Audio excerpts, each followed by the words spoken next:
Bienvenidos a un nuevo episodio de Brands for Future. Hoy vamos a hablar de una de las figuras más importantes del mundo de la moda. Un hombre que, aun naciendo en un pequeño pueblo pesquero del País Vasco, logró revolucionar la alta costura mundial durante más de 3 décadas. Una persona tan influyente que Christian Dior le llamaba el maestro de todos nosotros, y Coco Chanel afirmaba que era el único costurero en el verdadero sentido de la palabra, y que los demás eran solamente diseñadores de moda. Es la historia de un genio creativo, extraordinariamente reservado, que vistió a las mujeres más elegantes del mundo. Una vida marcada por el arte español, la emigración, vivir la homosexualidad en la sociedad de hace 100 años, pero sobre todo por una filosofía que sigue inspirando a diseñadores de todo el mundo. Hoy, en Brands for Future, Cristóbal Balenciaga.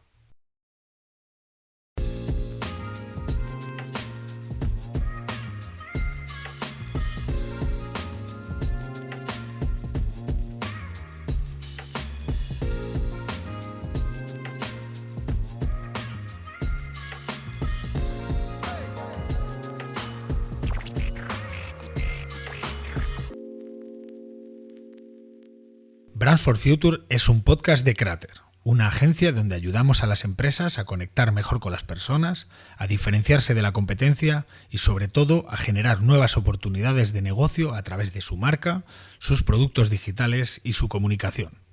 Puedes encontrarnos en somoscrater.es.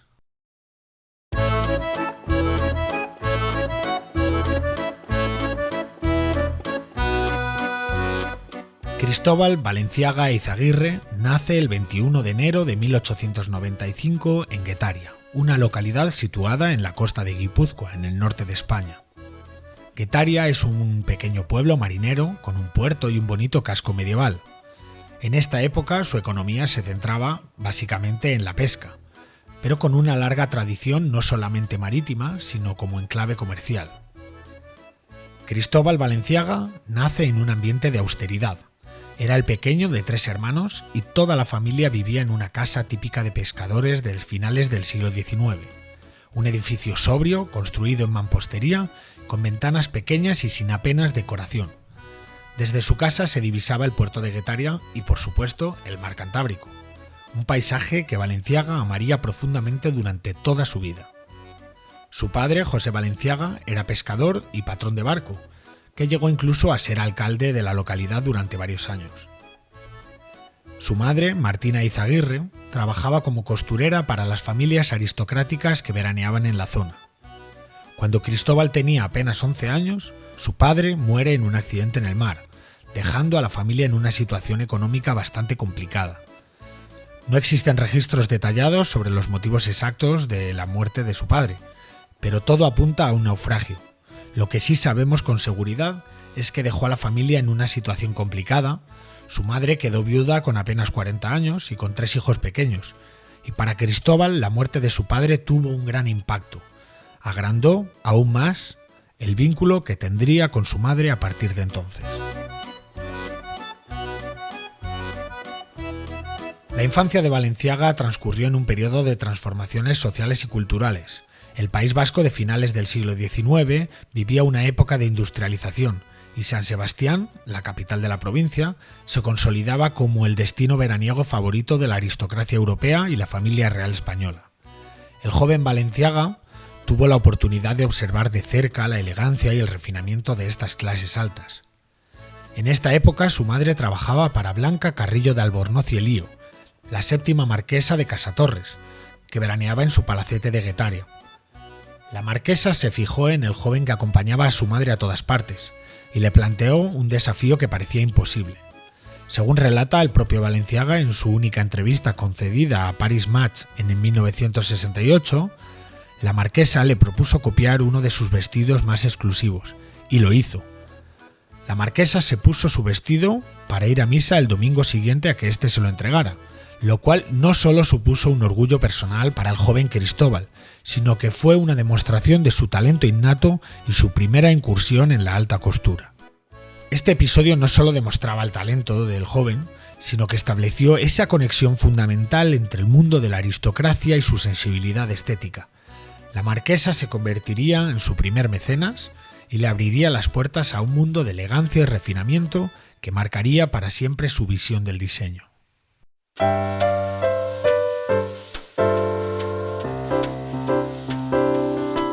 En 1907, con apenas 12 años, Cristóbal se traslada junto a su madre a San Sebastián. La ciudad vivía entonces un momento de esplendor extraordinario. En San Sebastián comienza a trabajar como aprendiz en algunos de los establecimientos más prestigiosos de la ciudad, primero en la Casa Gómez y después en la sastrería New England, donde perfeccionó el arte del corte masculino. Y ya con 16 años fue contratado en la sección de confección de los grandes almacenes Au Louvre, ubicados en la calle Hernani, que eran el lugar de referencia del comercio de lujo de la ciudad. En este momento la alta costura como tal no existía nada más que en París. Ni Italia, ni España, ni Estados Unidos tenían una alta costura como tal. Además, la cercanía con los marqueses de Casa Torres le permitió tener un acceso a las colecciones de arte que tenían en su palacete de San Sebastián, donde el joven Cristóbal pudo admirar obras de Velázquez, de Goya o del Greco. Estas primeras exposiciones al arte español clásico serían la base de su sensibilidad estética y más adelante veremos cómo caló en su propia obra. En 1917, cuando tenía 22 años, Cristóbal decide que es el momento de dar el salto al mundo empresarial y fundar su propio negocio. Durante los años anteriores ya había hecho algunos vestidos y algunos trajes importantes, pero quería montar su propia empresa para cumplir un objetivo muy claro, que era ser el diseñador favorito de esa clase aristocrática a la que había observado y atendido desde niño. Bajo su propio nombre, Cristóbal Balenciaga establece su propio taller de moda en la calle Vergara número 2 de San Sebastián, y su hermana Agustina sería quien se encargaría de liderar ese taller. Al año siguiente se asoció con las hermanas Lizaso, creando Balenciaga y compañía, aunque esta sociedad terminaría en el año 24 por desacuerdos profesionales, pero le proporcionó el capital necesario para asentarse y expandirse. 3 años después creó una segunda marca, Martina Robes et Matenox, en honor a su madre, una marca que posteriormente sería conocida como EISA. En este momento sus empresas ya contaban con 71 trabajadores y Balenciaga estaba cumpliendo su objetivo principal, consolidarse como modisto. Entre sus clientas se encontraban, por ejemplo, la reina María Cristina o la infanta Isabel Alfonsa, y su reputación se iría extendiendo poco a poco más allá de las fronteras vascas, llegando a calar por todo el territorio nacional y estableciendo las bases para su posterior éxito internacional. En 1931 se proclama la Segunda República. El rey de España, Alfonso XIII, huye del país y se exilia en Roma. Esta situación supuso un duro golpe para Balenciaga. Gran parte de su clientela aristocrática se vio obligada a exiliarse y provocó una drástica reducción en su actividad. Esto quiere decir que el joven Cristóbal tuvo que adaptarse a esta situación y en 1932 fundó B.E. Costura, que estaba dirigido a un público de clase media. Tuvo que diversificar su oferta para satisfacer los gustos de una clientela más amplia pero menos exclusiva, y al año siguiente reagrupó todas sus marcas bajo EISA B.E. Costura. En 1936, lejos de mejorar, la situación se complicaba aún más. El estallido de la Guerra Civil Española situó a Cristóbal Balenciaga ante una de las decisiones más trascendentales de su vida profesional y también una de las más difíciles de tomar. España se encontraba en una de las peores situaciones en las que un país puede verse, desde un punto de vista político y social, pero también desde el punto de vista económico, y además no parece que la situación se fuera a resolver en un corto plazo. Blasio de Atainville era una de las personas más cercanas a Cristóbal en este momento. Trabajaban juntos, pero también eran pareja. Blasio era un aristócrata medio polaco, medio francés, y estaba muy bien relacionado en los círculos parisinos. Le propuso trasladarse a París. Salir de España le permitía no solamente huir de la situación tan horrible de la guerra, sino que también era la oportunidad de mudarse al centro de la moda mundial. Era una decisión arriesgada, pero la situación no le estaba dejando muchas opciones. Así que finalmente decide cerrar sus establecimientos en San Sebastián, Madrid y Barcelona y trasladarse definitivamente a París. Cristóbal Balenciaga llega a París, pero no como refugiado, sino como un empresario que había estudiado cuidadosamente su estrategia empresarial. Además, no lo hizo solo. Esta llegada a París no se explica sin Blasio, pero también gracias a Nicolás Vizcarrondo y su mujer, que contribuyeron a asentar una casa de Cristóbal Balenciaga en París. París era la meca indiscutible de la alta costura. En este momento ya dominaban casas como Chanel o Dior, cuyos salones marcaban el ritmo de la elegancia internacional, no solo de Francia. La elección del local tampoco fue casual. Abrieron su casa de costura en el número 10 de la avenida Jorge V de París. Estaba situado entre Dior y Schiaparelli, en la milla de oro de la alta costura, y el edificio, que había sido construido en 1887, fue redecorado completamente con molduras blancas, alfombras grises neutras y sin demasiados detalles. Todo estaba pensado para que nada distrajera a los espectadores del verdadero protagonista, la ropa. Era un concepto revolucionario. Mientras otros salones apostaban por la teatralidad y el espectáculo, Balenciaga creó un espacio de silencio reverencial, donde cada prenda hablaba por sí misma, sin música, sin aplausos, sin distracciones. Solo las obras dialogando con los clientes que rápidamente comprendían que estaban ante algo extraordinario. El 5 de agosto de 1937 quedó marcado en el calendario de la historia de la moda. Fue el primer desfile de Balenciaga en París, que contaba con 83 modelos que desfilaron ante una audiencia que no sabía muy bien qué esperar de este español desconocido. Balenciaga no pretendía seguir las corrientes de la moda francesa. De hecho, este primer desfile tenía una clara inspiración en el siglo de oro español, y no pasó desapercibido. Carmel Snow, la legendaria editora de Harper's Bazaar, lo calificó de revolucionario, y Vogue escribió que Balenciaga acababa de añadir un acento español a la gramática parisina. Incluso Coco Chanel lo reconoció como que había sido un gran hito en la historia de la moda. La casa Balenciaga se consolidó rápidamente como una de las mejor estructuradas de París.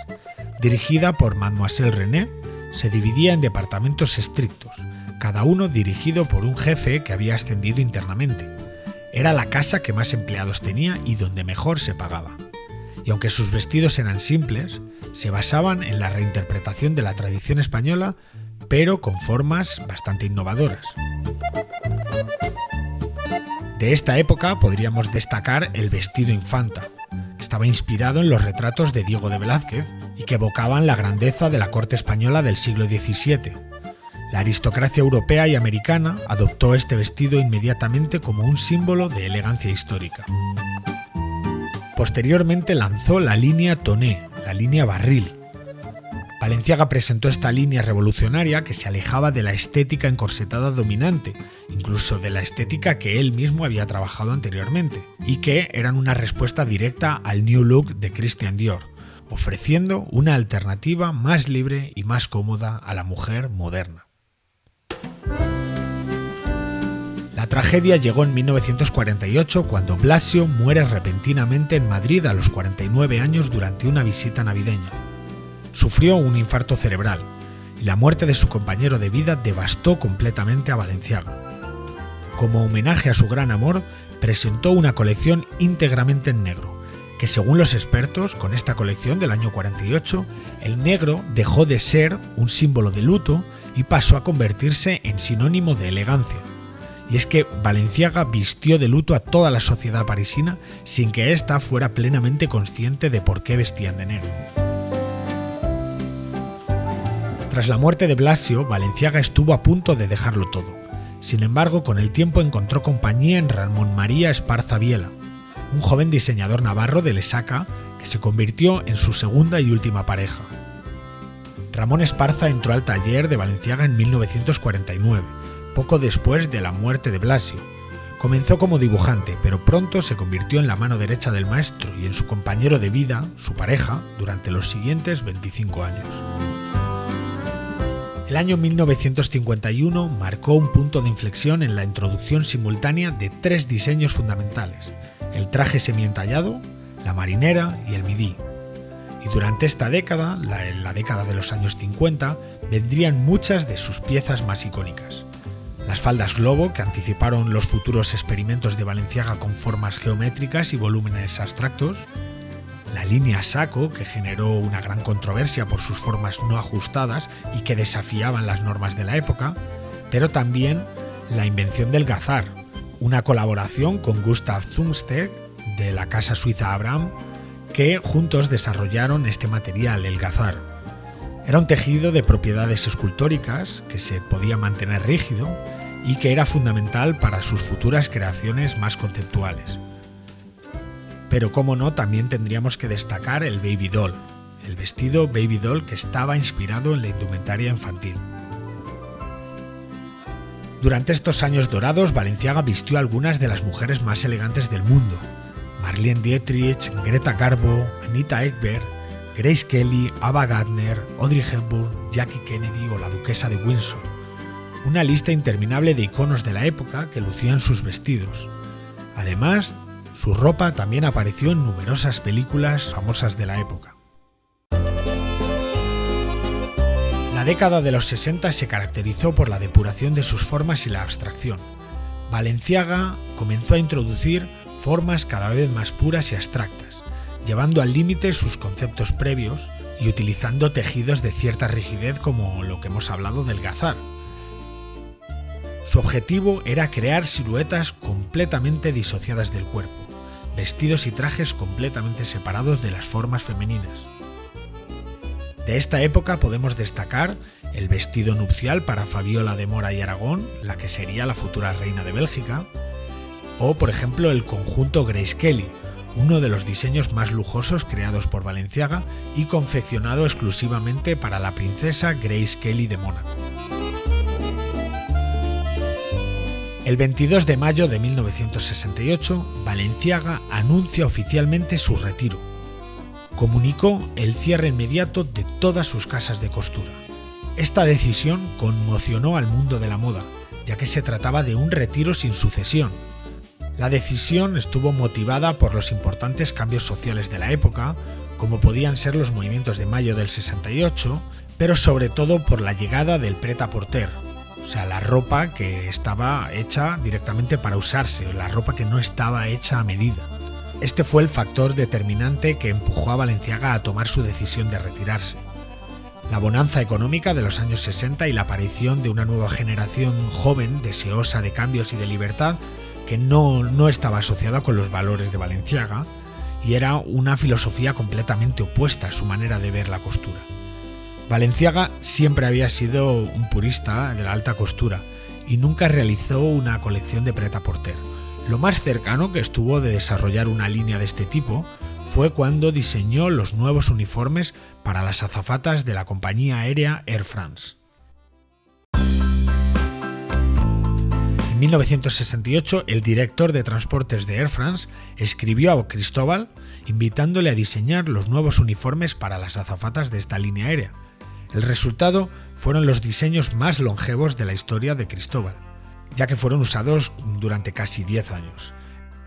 Air France no buscaba atuendos de una modernidad efímera para sus empleadas, pero tampoco prendas hechas individualmente a medida.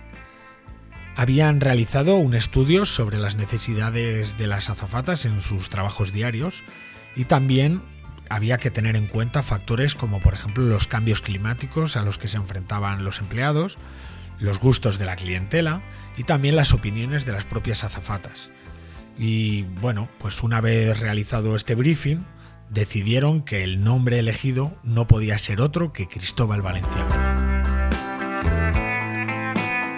Tras su jubilación, Balenciaga se retiró a su caserío de Igueldo, un pequeño pueblo al que había vuelto una y otra vez durante toda su carrera. En su retiro, conservó junto a su chimenea la máquina de coser de su madre, manteniendo viva la conexión con sus orígenes.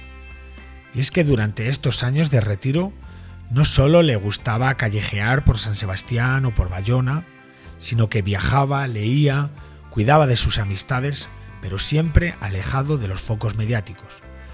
Y aunque estaba retirado, Balenciaga no permaneció completamente inactivo. Trabajó ocasionalmente para sus amistades, y el destino quiso que realizara un último trabajo: el vestido nupcial de Carmen Martínez Bourdieu para su boda con Alfonso de Borbón y Dampierre. Este encargo fue el último trabajo que realizó, y fue la guinda del pastel de una larga trayectoria profesional. El modisto elaboró 2 bocetos junto con Carmen y su madre, y eligieron un diseño que en su día se calificó como regio e importante, con un claro estilo medieval.